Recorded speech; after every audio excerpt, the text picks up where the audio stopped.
Good morning students.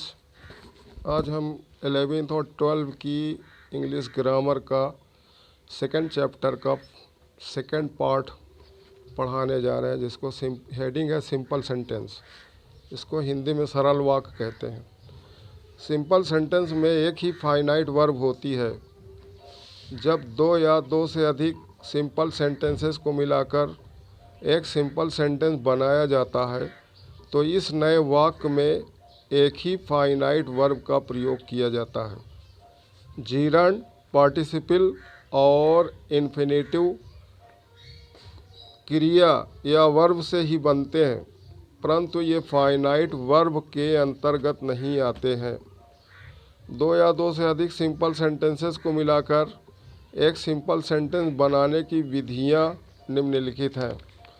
इसमें A number है by using participle, B number by using infinitive, C by using nominative absolute, D number heading है by using preposition before a gerund और a noun, E number heading है by using a noun apposition और phrase in apposition, F number heading है by using adverb और adverbial phrase, G number heading by using adjective, H number heading है by using conjunction and.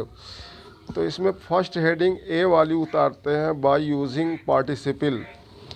अभी नहीं, participle निम्नलिखित तीन प्रकार के होते हैं।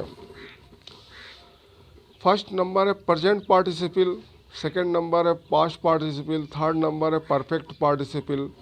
फर्स्ट नंबर हेडिंग फिर से उतारते हैं present participle. First form of verb को प्रेजेंट पार्टिसिपल कहते हैं। इसके हिंदी अनुवाद के अंत में करके आता है। एग्जाम्पल है, फर्स्ट है he jumped up he ran away. इसका आंसर है jumping up he ran away.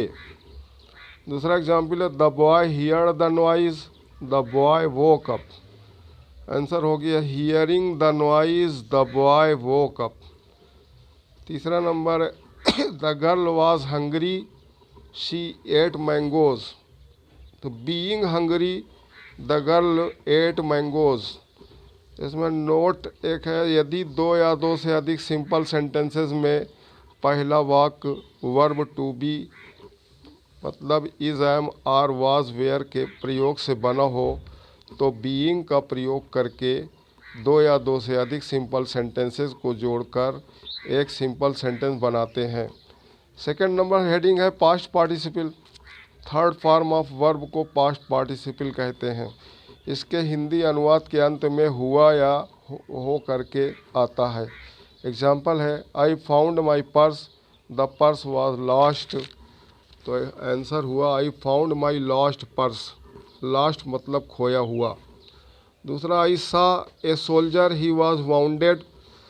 Answer हुआ आई सा ए वाउंडेड सोल्जर। वाउंडेड मतलब घायल हुआ।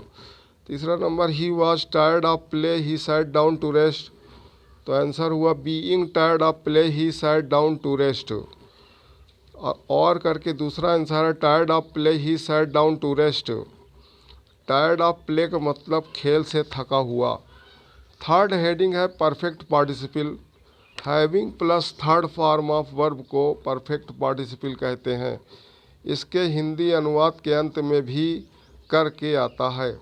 एग्जाम्पल है he took his food he went out to office.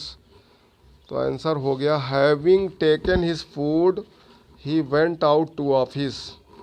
Having taken मतलब ले करके।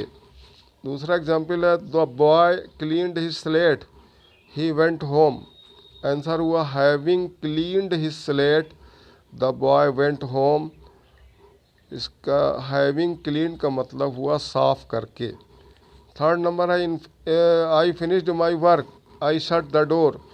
आंसर हुआ having finished my work I shut the door. Having finished का मतलब जो है समाप्त करके। चौथा example the thief was beaten mercilessly by the police. दूसरा सेंटेंस उसी का ही died in the night. Answer हुआ having been beaten mercilessly by the police the thief died in the night. पीटे जाने पर, हैविंग बीन बीटन मतलब पीटे जाने पर।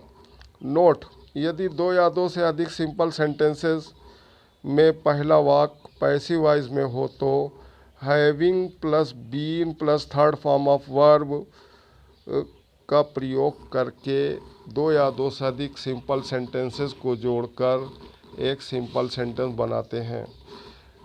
नेक्स्ट डे हम जो है यही सिंथेसिस का थर्ड पार्ट पढ़ाएंगे जो